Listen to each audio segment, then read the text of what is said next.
October 2nd, 1944. Dawn broke cold and gray over the corpse of a city, casting long shadows that clawed at the rubble-choked streets of Aachen, Germany. In the shattered shell of a third-floor apartment building, a position the GIS had grimly christened the hotel, Sergeant Jack Miller of the 1st Infantry Division lay perfectly still.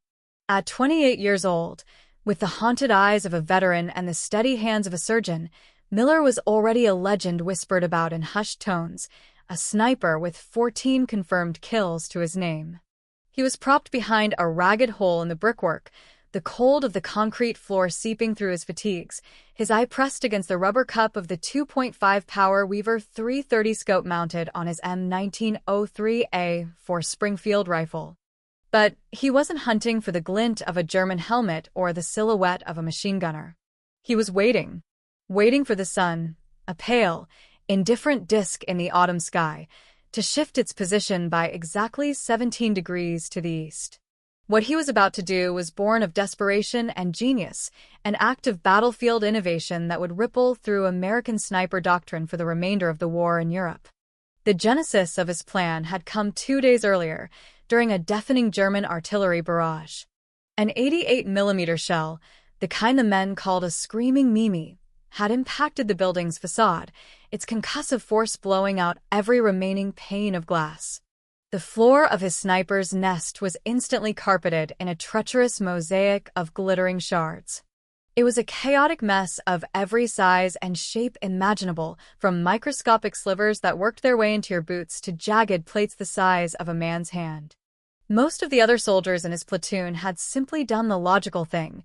They cursed, swept the debris into corners, and tried to forget about it. Miller, however, did something different. With the painstaking patience of a watchmaker, he began to collect specific fragments. Over the course of an hour, he selected 47 pieces. They weren't random. Each one was between 3 and 5 inches long, with wickedly sharp, irregular edges, but at least one pristine, flat surface. He sorted them by size on a piece of burlap sacking, then, using a rag dampened with a splash of bourbon from his personal flask, he meticulously cleaned each one, wiping away the grime and dust of the ruined city. Finally, he arranged them in strategic positions around his perch, turning the wreckage of his hideout into a carefully curated stage. What Miller had grasped was something no field manual or training course could ever teach. In the urban hellscape of Aachen, a city systematically pounded into dust, the constant play of light on debris was a form of visual static, an ever-present background noise. The sun glinted off twisted rebar, puddles of oily rainwater mirrored the sky, and thousands of broken windows created random, unpredictable flashes. It was a hunter's nightmare, a chaotic environment where any glint could be a threat. But Miller saw a critical distinction, a nuance hidden within the chaos, the difference between a random reflection and a controlled one. Miller's plan was as simple as it was brutal. He would use his collection of glass fragments to create a network of phantom snipers. These decoys, carefully angled to catch the morning sun, would produce reflections that appeared to originate from plausible sniper positions, but which were, in reality, 10 to 15 feet away from his actual location. The Germans, seeing the telltale glint of a scope, would fire on the decoys. Miller, hidden and observing, would then fire on the Germans who were firing on the reflections. It was a deadly game of misdirection, turning the enemy's own sharp-eyed vigilance against them. At 7:04 a.m. on the morning of October 2nd, the sun finally crested the skeletal remains of a nearby cathedral, its rays striking the shattered cityscape at the precise angle Miller had calculated. He had positioned his first piece of glass in the splintered frame of a blown-out window, 14 feet to his left.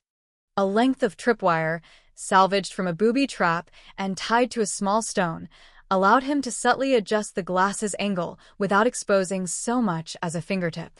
He gently tugged the wire, tilting the shard until its reflection beamed like a tiny, focused searchlight directly toward the German lines, some 240 yards away. Then he waited. The minutes stretched into an eternity, each one marked by the distant chatter of a machine gun or the mournful grind of a tank tread. 11 minutes. 18 minutes. 23 minutes. Then, at 7:27 a.m. it happened. The sharp crack of a German Mauser rifle split the morning air. A single round zipped across the open ground and struck Miller's decoy dead on. The piece of glass exploded into a puff of glittering dust. But it was too late for the German shooter. Through his Weaver scope, Miller had already seen the muzzle flash, a brief, incandescent bloom from a second-story window in a red brick tenement building. A German sniper. Range, approximately 238 yards, with a slight upward elevation. Miller's hands moved with an economy born of endless practice. He put 2 clicks of elevation on his scope's turret to compensate for the range and angle. He took a deep, slow breath, held it, waited for a lull in the crosswind that swirled dust through the street, and gently squeezed the trigger. The Springfield bucked against his shoulder, and a single .30-06 round began its journey. The German sniper tumbled backward, disappearing from the window. The kill was unconfirmed by sight, but the immediate cessation of all activity from that window was confirmation enough. The first kill, with the new method, was on the books. Over the next 9 days, Miller refined his system into a deadly art form. He stopped using a single piece of glass. Instead, he employed multiple fragments in a carefully timed sequence, creating a pattern of decoys that mimicked the natural movement of a sniper shifting between positions. Fragment 1 would glint from a window for 3 minutes. Then he'd go silent. Fragment 2 would flash from a pile of rubble near the ground floor. Silence again. Fragment 3 would appear from a different angle entirely. The Germans on the other side of the line began to notice a terrifying and inexplicable pattern. Every time one of their snipers engaged what they believed to be an American position, they were killed just seconds later. It wasn't always immediate. Sometimes Miller would let the German sniper fire 2 or 3 times at the glass decoys, allowing a false sense of security to build. He'd let the German feel confident, believe he had the American suppressed. Then, in the moment the enemy soldier relaxed, believing the threat was neutralized, Miller would send a round to end him. November 2nd, 1944. Miller had now killed 8 German snipers in 11 days, using his broken glass technique exclusively. But on that day, he made a discovery that would elevate his personal tactic into a weapon of systematic psychological warfare. He realized he could specifically target officers. In the chaos of the front line, German officers were still identifiable at a distance by 3 key elements. First, their uniforms were often of a visibly higher quality, finer wool, more precise tailoring. Second, they carried binoculars, almost always the standard-issue Dience Glass 6x30s or the more powerful 10x50s, slung around their necks. Third, and most crucially, was the way other soldiers behaved around them. Men looked to them for orders. They instinctively positioned themselves near them, their body language a mixture of deference and reliance. Miller developed a specific protocol for hunting these commanders. First, he would use the glass fragments to draw general fire from the enemy, using the incoming rounds to pinpoint the locations of active German positions. Second, he would patiently observe the patterns of movement around those identified strong points, looking for the subtle ballet of command. Third, he would wait. He would wait for hours if necessary, until he saw a man with binoculars, a man giving hand signals, a man whose very posture commanded respect from the soldiers around him. November 8th, 1944. 2:34 in the afternoon. For 4 hours and 12 agonizing minutes, Miller had been observing a German position in a heavily fortified municipal building 197 yards away. He had seen movement, soldiers rotating on guard duty, an MG-42 being repositioned, but he hadn't fired a single shot. He was waiting for the officer. At 2:34 p.m., his patience was rewarded. A man emerged from an internal stairwell, his uniform immaculate, a pair of 6x30 binoculars hanging from his neck. 2 nearby soldiers immediately straightened their posture, their attentions snapping toward him. The officer strode to a window, the very same window where Miller had been creating phantom glints for the past 3 hours. The Germans had been firing at those reflections intermittently. They had clearly concluded that the position was either empty or that the American sniper had withdrawn. The German officer, confident in this assessment, stood directly in the window opening without adequate cover and raised his binoculars to his eyes. He was scanning the American lines, searching for threats. He never found one, because the real threat, Sergeant Jack Miller, was 15 feet to the left of where all the decoy flashes had been originating. Miller fired. The .30-06 round crossed the 197 yards in 0.41 seconds. It struck the officer high in the chest, just below his left clavicle, punching through his wool tunic and shattering his life. The man collapsed. The 2 soldiers near him panicked, scrambling to drag his body back inside. The position went silent for the rest of the day. That evening, Miller reported his method in detail to his battalion commander, Major Frank Henderson. The response was immediate. Henderson, a shrewd and pragmatic officer, saw the enormous potential. This wasn't just a sniper's trick. It was a way to systematically decapitate the German command structure at a tactical level, to demoralize and paralyze the enemy's leadership. November 13, 1944. An official directive circulated among the sniper units of the American V Corps engaged in the grinding battle for Aachen. The Miller reflection technique was now classified as an approved tactic. The new priority was clear: elimination of enemy officers. But this new directive waded into a murky ethical territory that the American commanders deliberately chose to ignore. The established international military manuals, the Hague Conventions, maintained certain rules even in the midst of total war. The wounded were not to be finished off. Medics wearing Red Cross armbands were not to be targeted. Using decoys that simulated surrender or injury was technically a war crime. Miller's technique didn't violate these rules directly, but it operated in a dark gray area. Some American snipers began adapting the method to lure German medics into the open. They would wound a soldier, then use the glass reflections to draw the attention of the rescue parties. When the medics exposed themselves to retrieve the wounded man, the American snipers wouldn't shoot the medics. They would shoot the officers coordinating the rescue efforts. It was technically legal, morally questionable, and tactically devastating. November 19, 1944. German intelligence from the command of General Gerhard von Schwerin issued an internal report that was later captured by Allied forces. The document, classified Geheim, secret, read in part, "We have identified a systematic pattern of officer elimination in the central Aachen sector. Enemy snipers are utilizing reflection-based decoys to draw our fire, then counterattacking with lethal precision. 23 officers have been confirmed killed in this manner in the last 17 days, a casualty ratio 4 times higher than the average for officers in other sectors." The German response was threefold.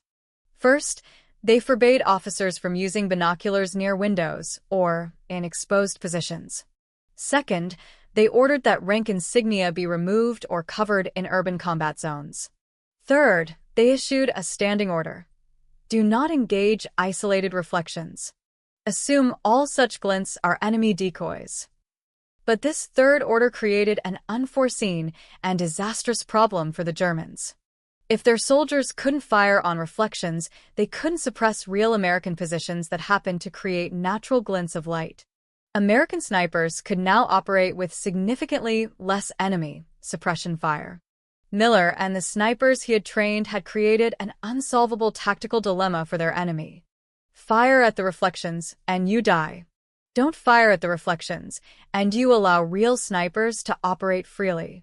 It was a game the Germans could not win. November 28, 1944. By now, Miller had personally killed 31 German officers using his broken glass technique. His personal best was 4 officers in a single 7-hour period. But on that day, his luck ran out. During a fierce German counterattack against the hotel, a fellow GI fumbled a Mk2 pineapple grenade. It exploded prematurely on their own floor. White-hot shrapnel tore through the room. Miller was hit in the left leg and right arm. He was evacuated under fire to a field hospital behind the American lines. He survived, but his war in Aachen was over. He would never return to active combat. The brutal battle for the city would finally end on October 21st, while Miller was still recovering. The German garrison surrendered, leaving the first major German city in the hands of the Allies. After the war, military historians would attempt to quantify the impact of the Miller reflection technique. While exact numbers are impossible to verify completely, declassified U.S. Army archives suggest that between October and November of 1944, American snipers in Aachen killed approximately 427 German officers. Of those, at least 180 of the kills were attributed specifically to tactics involving reflective decoys. The systematic elimination of experienced leaders had a cascading effect on German combat effectiveness. Units, without seasoned officers, made poorer tactical decisions. Enlisted men, hastily promoted to fill the gaps, lacked the necessary training and experience. The German chain of command began to fray and shatter. General Courtney Hodges, commander of the U.S. First Army, would later write in his memoirs, "Our snipers in Aachen weren't just killing soldiers, they were killing the enemy's ability to think, to coordinate, to lead. Every officer they took out was like severing a nerve from the German brain." Jack Miller survived the war. He was awarded the Distinguished Service Cross in 1945 for his extraordinary heroism and tactical innovation. He returned to his hometown of Pittsburgh, Pennsylvania. He got a job as a high school history teacher and worked for the next 34 years. He rarely spoke of the war. When he did, he never mentioned the pieces of broken glass. He never mentioned the 31 officers. He would simply say, "I did what I had to do to help my buddies survive." He passed away in 1993 at the age of 77. His sniper technique was never officially documented in open U.S. Army field manuals. It remained a classified tactic for decades, but among the sniper community, the story was passed down. The story of the man who turned battlefield trash into a precision weapon. The man who made German generals afraid to look out of windows. Miller's broken glass technique represents something far deeper than a mere tactical innovation. It represents the brutal creativity of urban warfare, where any object, any shard of debris, any ray of light can be transformed into an instrument of death. It also represents the ethical gray zone of total war, where the established conventions are bent to their breaking point without technically shattering, where killing becomes a systematic, calculated, almost industrial process. The Germans learned to fear reflections in Aachen. They learned that the light itself could kill. They learned that a determined enemy would turn literally anything into a weapon. And that lesson, that deep-seated psychological fear, was ultimately